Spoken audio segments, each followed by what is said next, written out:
Graça e paz, meu irmão, gratidão damos a Deus pela oportunidade de, em Cristo Jesus, a gente poder estar aqui para meditar mais uma vez na palavra do Senhor. São 11 horas e 10 minutos, né?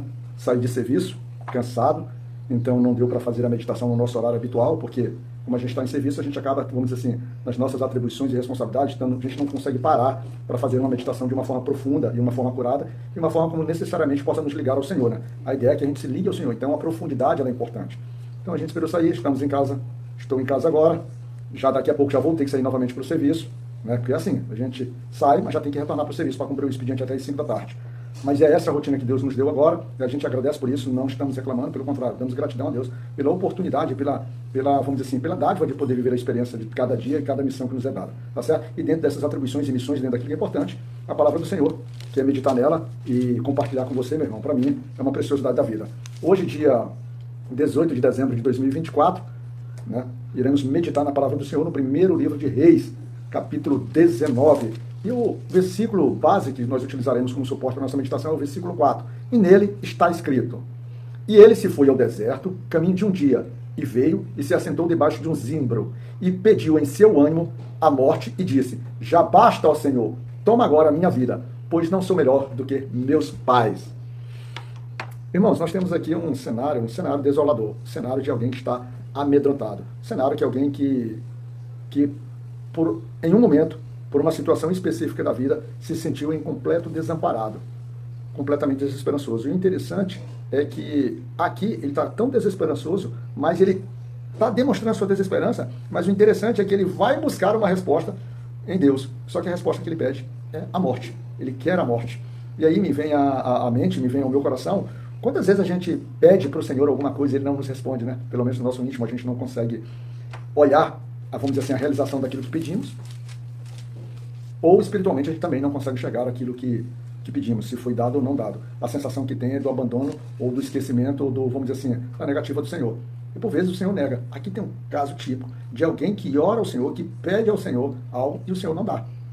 Aí, me leva lá para Tiago, quando diz assim: pedis e não recebeis, porque pedistes mal. Aqui, o nosso profeta, o nosso grande Elias, pede mal. Pede mal, porque ele se deixou afetar. É engraçado que ele não se deixa afetar a sua fé no seu Deus, mas ele deixa se afetar, achando que as situações chegaram a um ponto em que ele próprio não consegue mais, vamos dizer assim, ter discernimento para poder trabalhar e para poder esperar o tempo de Deus. No cenário aqui, Jezabel, ao tomar conhecimento por Acabe, o seu marido, vamos dizer assim, daquilo de especial que o profeta fez, ou seja, propiciando a possibilidade de tanto Jezabel quanto Acabe se arrependerem e começarem a caminhar no caminho do Senhor, porque afinal de contas, a partir do momento da ação de Elias, trouxe chuva, era uma coisa que eles não tinham. Todo mundo estava passando por necessidade, estava passando por aflição. E o profeta compareceu, e o profeta trouxe chuva. O problema para eles é que o profeta, além de trazer chuva, trouxe um desafio. E nesse desafio que o profeta trouxe, houve também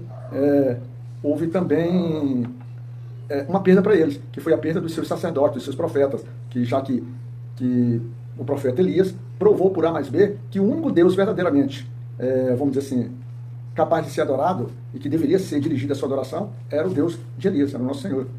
E com isso, o coração do povo se inclina, o coração do povo se direciona. E aí Jezabel não gosta disso. Afinal, Jezabel, ela tem todos os seus deuses, tem todos os seus altares, tem idolatria que já cai com ela. E a partir daí ela considera uma afronta. E como ela já tinha matado diversos profetas, não o Senhor matado os profetas, não uma ação divina, como foi a ação aqui divina do povo, ou matando os profetas, o povo, Elias ali matando os profetas, mas por uma ação divina, de uma ação de Deus, de uma manifestação de Deus. Lá não, Jezabel era pela sua própria vontade, justamente para impedir do povo a levar a adoração ao nosso Senhor.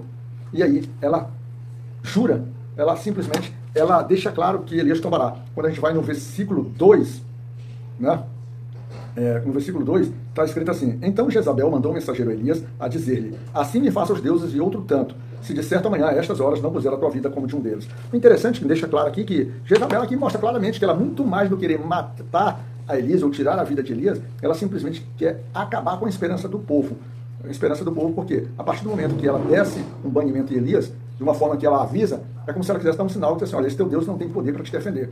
E aí vem o ato insensato de Elias, que o Elias simplesmente ele resolve, vamos dizer assim, sair ali da região, ele resolve se afastar, mas nesse primeiro momento Ele resolve se afastar para Beceba, mas nesse primeiro momento ele deixa de fazer aquilo que é habitual, ou seja, levar ao conhecimento do Senhor, orar ao Senhor, para poder esperar o quê? A sua orientação, o seu direcionamento. Não, Elias aqui já age com medo. E está com medo de uma mulher, que tem sim poder, que tem sim condições, tem sim mecanismos meio para poder ceifar a vida de Deus. De Elias, desde que Elias não estivesse com o Senhor e não fosse da vontade do Senhor que Elias prosperasse e vencesse. Então ele esquece desse detalhe. E ele se entrega, então, a esse sofrimento, a essas coisas. O capítulo aqui tem muita coisa para poder ser abordado, mas eu queria que a gente centralizasse nesse ponto. Cuidado, irmão.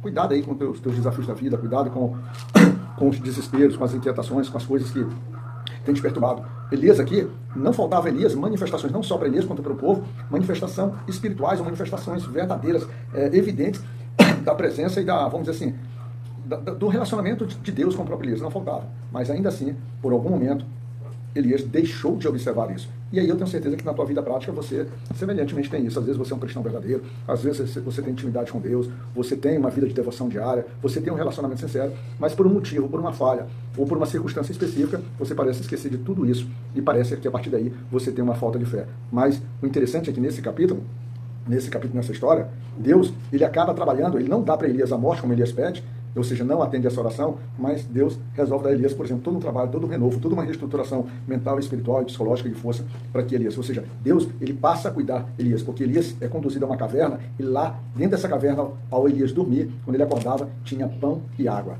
Tinha pão e água oferecida ou seja, trabalhada por um anjo, colocada para ele ali. Ó. Olha só que maravilha, mais uma manifestação espiritual. Você dorme e quando você acorda, você vê ali o suprimento, você vê ali o cuidado, você vê ali o apoio, mas a tua mente está fragilizada. Mas Deus está trabalhando, Deus tem paciência e Deus vai fazer a atuação. Por vezes, você está contrariando, ou seja, está pedindo para o teu próprio pai, para aquele Senhor que tu ama, para aquele Senhor que tem fé, para ele tire tua vida. Mas o Senhor, se você se aquietar um pouquinho, pode deixar que o Senhor vai trabalhar na tua vida. Trabalhou na vida de Elias e trabalha na tua também. Então descansa, tenha confiança, tenha fé. Se preciso for, durma e deixe que o Senhor vai poder trabalhar no teu coração quando você tem essa relação de intimidade, essa relação de devoção, essa relação de fé e de submissão à palavra de obediência à palavra do Senhor, tá certo? O capítulo, volta a dizer, se você puder, leia o capítulo, você vai ver mais coisas, você vai ver a atuação de Eliseu, a própria atuação de Deus, como vai fazer essa restauração de Elias. Mas por aqui a gente vai terminando para não se alongar muito e principalmente porque a gente também veio cansado, mas esse cansaço, ele não pode tirar da gente, por exemplo, esse prazer, essa alegria de vir trazer esses devocionais. A gente está sempre assim em luta, está sempre assim, vamos dizer assim, buscando algo na nossa vida, mas o melhor de todas essas lutas é quando a gente está buscando realmente pregar o Evangelho, viver as coisas do Senhor e, vamos dizer assim, anunciar a boa palavra de Deus, as novidades de Deus, para a vida daqueles que ainda estão com seu coração ainda em trevas, em desespero, em aflição, em angústia ou em um sofrimento desesperançoso, tá certo? Faça como Elias, te apega ao Senhor, pede socorro ao Senhor e deixa com que Ele trabalhe em você e certamente a tua vida prosperará, os teus caminhos serão, vamos dizer assim, de prosperidade virtuosos, porque assim são os caminhos de quem anda em retidão no caminho do Senhor, tá certo? Graça e paz, Deus te abençoe, Deus esteja contigo e que esta quarta-feira seja uma quarta-feira maravilhosa na tua vida e na vida da tua família. Que Deus, meu irmão, possa te cuidar.